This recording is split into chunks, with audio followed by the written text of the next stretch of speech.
Mahabaleshwar hill స్టేషన్లో 4 రోజుల holiday ముగించుకొని మేము రాయగఢ్ జిల్లాలోని చాలా పాపులర్ అయిన రాయగఢ్ కోటకి బయలుదేరాం. రాయగఢ్ కోట మహాడ్ అనే సిటీకి 25 కిలోమీటర్ల దూరంలో ఉంది. అలాగే ఈ కోట మహాబలేశ్వర్కి 83 కిలోమీటర్లు, ముంబైకి 167 కిలోమీటర్లు, పూణేకి 132 కిలోమీటర్లు, మన హైదరాబాద్కి అయితే 660 కిలోమీటర్ల దూరంలో ఉంటుంది. మహారాష్ట్రలోని అన్ని కోటలు పొద్దున్న 8 గంటలకు తెరిచి సాయంత్రం 5 కల్లా మూసేస్తారు. మేము ఇక్కడ కోట మూసే టైంకి వచ్చాం కాబట్టి కనీసం ఒకసారి కోట ఎంట్రన్స్ వరకైనా వెళ్ళేసి చూడాలనిపించి అక్కడికి బయలుదేరాం. ఇదే రాయగఢ్ కోటకి వెళ్ళటానికి మెట్లు లేదా దారి. ఈ కోటలోని హైయెస్ట్ పాయింట్ సీ లెవెల్ నుంచి 2690 అడుగుల ఎత్తులో ఉంటుంది.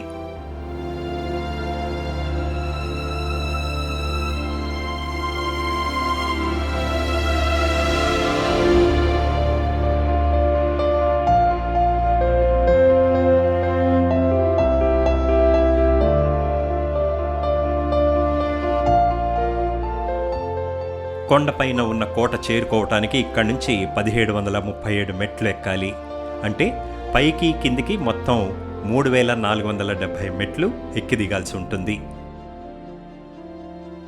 మీకు అన్ని మెట్లు ఎక్కాలన్న ఇంట్రెస్ట్ లేకపోతే ఈ కోటకి మరోవైపు రోప్వే ఉంటుంది. అందులో అయితే మనం ఒక 5 నిమిషాల్లో కొండపైకి చేరుకోవచ్చు. టికెట్ గురించి మిగతా వివరాలు మీకు తర్వాత వివరంగా చెప్తాను.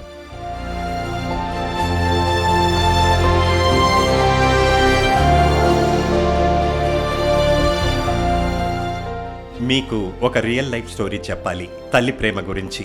శివాజీ ఈ కోట నుంచి పరిపాలిస్తున్న రోజుల్లో కింద ఉన్న ఊరి ప్రజలు కొండపైకి అంటే కోటకు వెళ్ళి వ్యాపారం చేస్తుండేవారు. కోటలో నివసిస్తున్న వాళ్ళు వీళ్ల దగ్గరే ఎన్నో వస్తువులు కొనేవారు.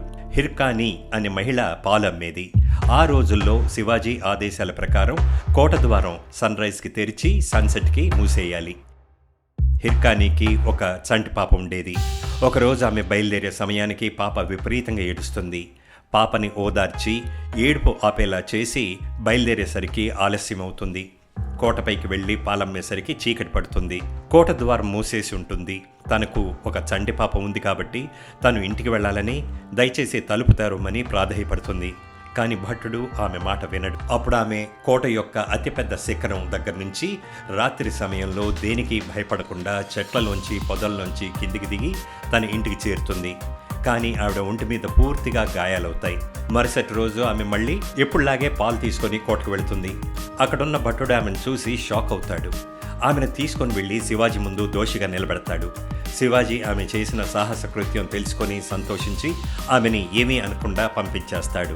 తర్వాత ఏ పాయింట్ నుంచి హిర్కానీ కిందికి దిగిందో అక్కడ ఒక గోడ కట్టిస్తాడు. దానికి హిర్కానీ బుర్జ్ అనే పేరు పెడతాడు. అది తల్లి యొక్క ప్రేమ గొప్పతనం. హిర్కానీ కుడివైపు కనపడుతున్న శిఖరం దగ్గర నుంచే కిందికి దిగింది. వెస్టర్న్ ఘాట్స్లో మీరు ఎక్కడ ప్రయాణం చేస్తున్నా మనకు సన్ రైజ్, సన్సెట్స్ ఫ్రీక్వెంట్గా కనపడతాయి.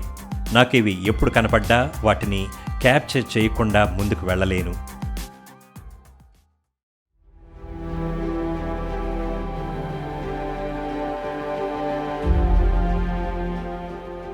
పొద్దున్నే 6 కల్లా మేము కొండపైకి వెళ్ళటానికి రోప్వే ఆఫీస్ దగ్గరికి వచ్చాం. మేము అందరికన్నా ముందుగా వచ్చామని హ్యాపీగా ఫీల్ అవుతుంటే జనం ఆల్రెడీ ఇక్కడ క్యూ కట్టున్నారు. రోప్వే టికెట్స్ తీసుకున్నాక మనం ఈ మ్యూజియం చూసుకుంటూ కేబుల్ కార్స్ దగ్గరికి వెళ్ళాలి. ఇక్కడ చక్రవర్తి శివాజీ కాలానికి అద్దం పట్టే పెయింటింగ్స్, స్వోర్డ్స్, కరెన్సీ అన్నీ కూడా మనం చూడొచ్చు.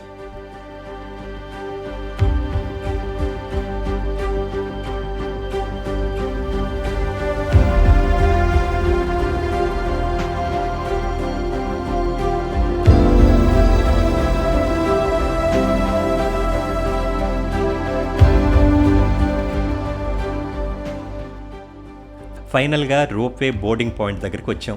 మీరు కనుక 3,500 మెట్లు ఎక్కటం దిగటం మీతో కాదనుకుంటే హ్యాపీగా ఈ రోప్వేలో 5 నిమిషాల్లో కోటకు చేరుకోవచ్చు.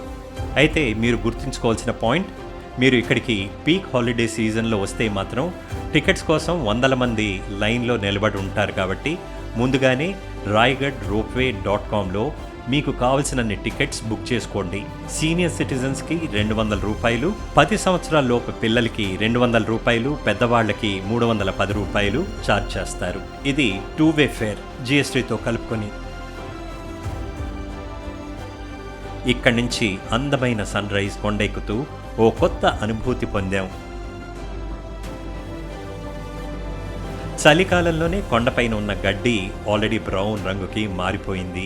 కానీ వెస్టర్న్ ఘాట్స్ వర్షాకాలంలో ఆకుపచ్చ రంగులో ఎంతో అందంగా కనపడతాయి.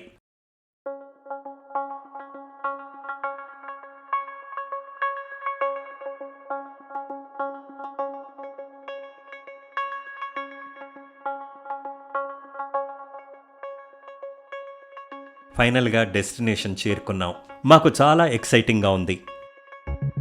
రోప్వే నుంచి బయటకు రాగానే ఈ రెస్టారెంట్ కనపడింది. ఈ రెస్టారెంట్ తప్పించి వేరే ఈట్రీస్ ఈ కోటలో ఎక్కడా మనకు కనపడవు. అందుకని పొద్దున్నే వేడివేడి అటుకుల ఉప్మా తిన్నాం. కోటలోకి వెళ్ళటానికి ఎంట్రీ ఫీ ₹10 కట్టాలి. ఒకవేళ మీరు గైడ్ని ఉపయోగించుకోవాలంటే ₹700 కట్టాలి. కానీ చాలా వరకు వీళ్ళు హిందీలోనే మాట్లాడతారు. నాకు తెలిసినంత వరకు ఈ కోటకి ఒకే దారి ఉంది. అదే మనం ఇంతకుముందు అనుకున్న 1737 మెట్లు. ఈ ఎంట్రన్స్ మనం రోపేలో వస్తే కనపడుతుంది. ఇది ఈస్ట్ ఫేసింగ్. 1700 మెట్లు ఎక్కి మనం పైకొచ్చే దారి వెస్ట్ సైడ్కి ఉంటుంది. శివాజీ ఈ కోటని జావలి రాజు చంద్రరావుజీ మోరే దగ్గర నుంచి స్వాధీనం చేసుకొని 1662లో దీన్ని ఇంకా ఎక్స్పాండ్ చేశాడు. ఇక్కడ 2000 మంది సైనికులు ఉండేవారు. రాయితో కట్టించిన 300 ఇళ్ళు ఉండేవి. 1674లో మరాఠా సామ్రాజ్యానికి చక్రవర్తిగా ఎదిగాక శివాజీ ఈ కోటనే తన రాజధానిగా ఎన్నుకున్నాడు. ముందుగా ఈ లోపలికి మనం వెళితే రాణి నివాసాలు ఉంటాయి. మీకు ఈ విషయం తెలుసా? శివాజీ మహారాజుకి 8 మంది భార్యలు ఉండేవారట. వాళ్ళ పేర్లేంటో తెలుసుకుందాం. మొదటి భార్య పేరు సాయిబాయ్ లేదా నింబల్కర్. మిగతా భార్యల పేర్లు సోయరాబాయ్, మోహితి, పుతలాబాయ్, పాల్కర్, సక్వర్ బి గాయక్వాడ్, సంగునాబాయ్, కాశీబాయ్ జాధవ్. ఈ కోటలో ఉన్న ఒక ఇంట్రెస్టింగ్ విషయం ఏంటంటే 17వ శతాబ్దంలోనే టాయిలెట్స్ ఇక్కడ వాడబడ్డాయి. ఈ రాణి నివాసాల్లో టాయిలెట్స్ని 1674లోనే కట్టించారు.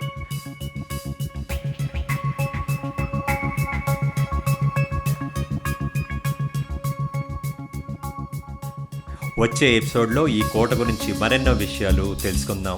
ఈ ఎపిసోడ్ మీకు నచ్చినట్టయితే దయచేసి నా ఛానల్ని తప్పక సబ్స్క్రైబ్ చేయండి. Till we meet next time, good bye, take care.